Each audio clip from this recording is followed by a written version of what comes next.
l'hypercholestérolémie de 20% dans la population générale. L'analyse sommaire des facteurs de risque liés au MNT a révélé que près de 66,4% de la population est sujette à la sédentarité ou une activité physique insuffisante. Environ 31% des personnes âgées de 18 ans et plus étaient en surpoids ou obèses. Je rappelle que le Sénégal vient de terminer la deuxième enquête et les résultats seront partagés.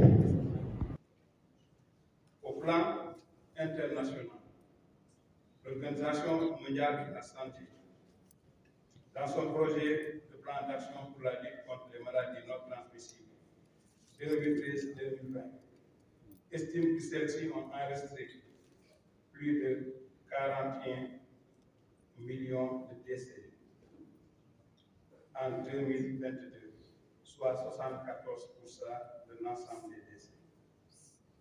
Ces décès étaient principalement dus aux maladies cardiovasculaires avec 17,9 millions de décès, au cancer avec 9,3 millions de décès.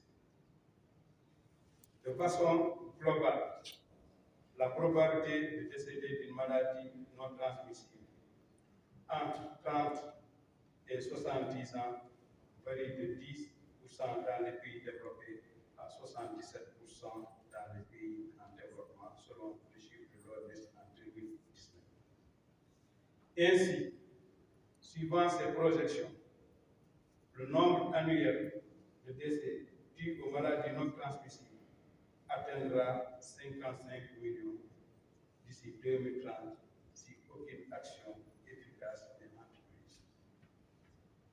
Mesdames, Messieurs, voilà pourquoi le Plan national de développement sanitaire et social du Sénégal 2019-2028 a inscrit la lutte contre les maladies non transmissibles au rang des priorités nationales et a défini plusieurs lignes d'action autour de la promotion des actions de prévention et de la diffusion de modèles de comportement pour éviter la survenue des MNT.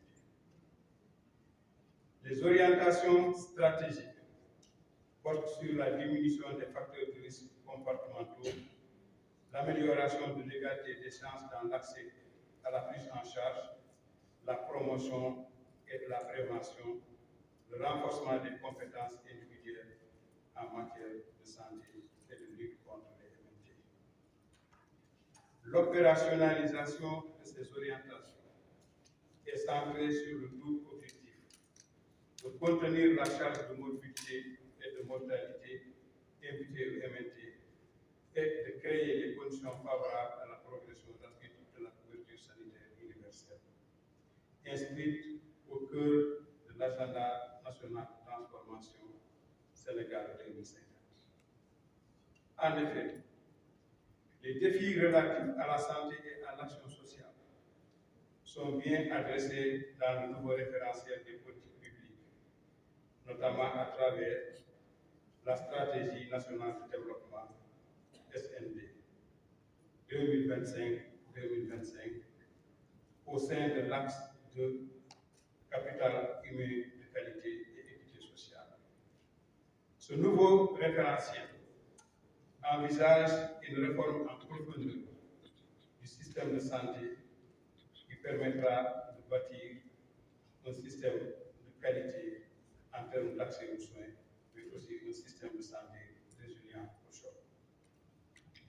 Cette nouvelle vision a été déclinée en 4 axes stratégiques, notamment le passage d'une santé curative à une santé préventive, la réduction des distances entre les usagers et les structures de santé, l'augmentation de l'effectif de personnel de santé de qualité et la transformation du Sénégal en un hub santé régional. Dès lors, le ministère de la Santé et de l'Action sociale met en œuvre les actions suivantes. 1. renforcement du plaidoyer et du partenariat pour l'action sur les déterminants de santé. 2. Le renforcement des compétences et des capacités des acteurs pour la prise en charge des communautés pour une action effective sur les déterminants de santé, y compris la promotion des pratiques familiales essentielles, la prévention des traumatismes, des violences et des pratiques néfastes envers les femmes et les enfants. 3. La réorientation des services de santé en privilégiant la promotion de la santé. Et 4. Mise en place de mécanismes de financement durable pour l'action sur les déterminants de santé. 5. La promotion de la prévention primordiale des principaux déterminants de santé, des MNT, tabagisme, mauvaise alimentation, sédentarité, abus d'alcool, pollution de l'air, en collaboration avec les autres secteurs de développement.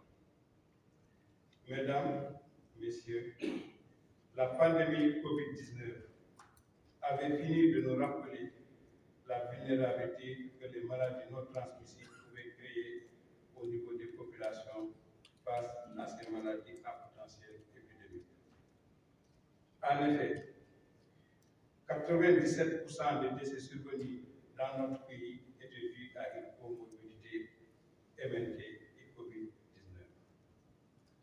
Alors, plus que jamais, notre système de santé a besoin d'innover, de repenser les approches d'intégration dans la lutte contre la maladie et surtout de mettre le patient au cœur de toutes les interventions de santé.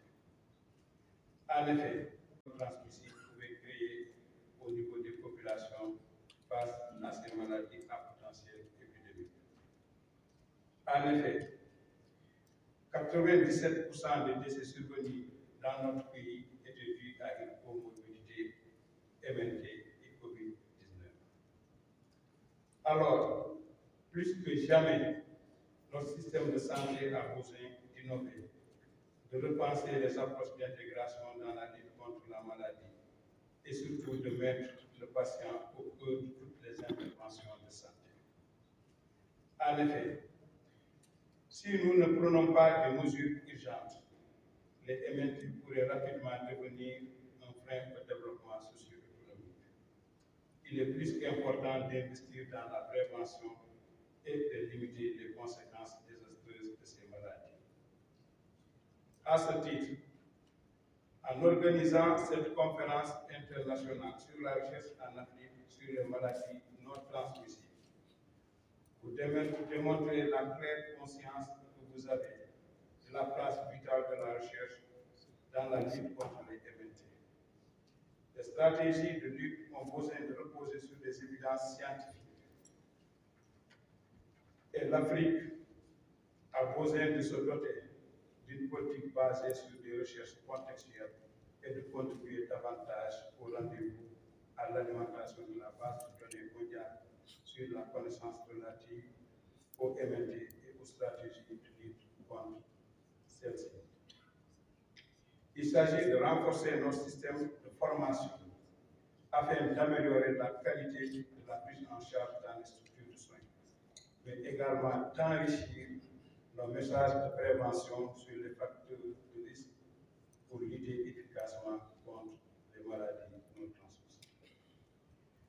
La recherche biomédicale en Afrique est d'autant plus urgente et nécessaire que les pays africains font face à des situations, à des changements sanitaires nouveaux, marqués par la montée en puissance des maladies non transmissibles dans un contexte d'émergence et de réémergence de certaines maladies infectieuses, accentuant le fardeau de la morbidité et de la mortalité, avec notamment le phénomène de cumul de pathologies, mais également de comorbidité auxquelles nos systèmes de santé doivent apporter des réponses durables. Par conséquent, cette conférence servira de près, sera suivie de près par les autorités du Sénégal, avec une attention particulière sur les résultats et les conclusions de vos travaux, susceptibles de renforcer les stratégies de lutte contre les MNT en particulier et d'impacter la résilience de notre système de santé en général. Autrement dit, cette conférence devra ouvrir de réelles perspectives nouvelles pour l'atteinte des objectifs nationaux en matière de lutte contre les MNT.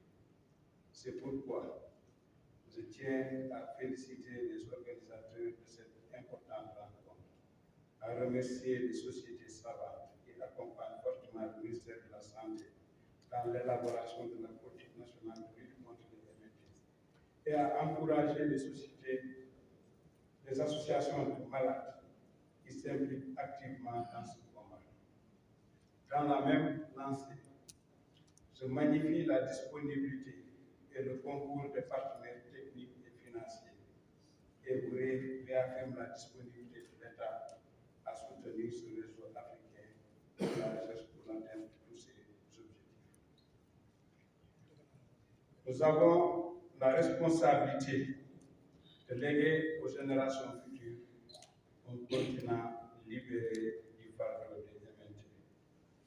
Je vous invite tous dans la croisade pour relever ce défi.